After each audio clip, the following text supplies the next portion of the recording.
दिल के सुनसान दरीचों में जब रात की स्याही आई, अपनी इंतहाओं तक फैल जाती है और खामोशी हर आवाज को अपने अंदर दफन कर देती है, दफन कर देती है। तू माजी के बिखरे हुए लम्हे लम्हे आस्ते आस्ता मेरे वजूद में सांस लेने लगते हैं।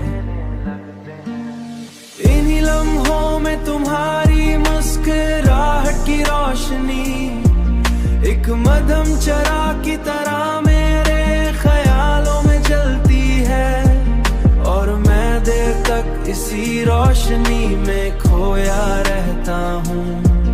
मैं देर तक इसी रोशनी में खोया रहता हूँ। सोचता हूँ कि मोहब्बत शायद वही राज है जो इंसान को खुद से भी अजनबी बना देता है।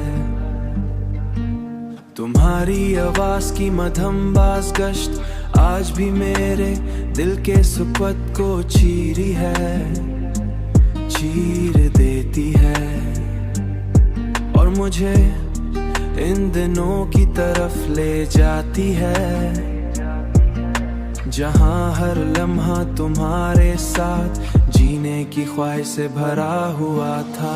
इन्हीं लम्हों में तुम्हारी मुस्कुराहट की रोशनी एक मध्यम चराग की तरह मेरे ख्यालों में जलती है और मैं देर तक इसी रोशनी में खोया रहता हूँ।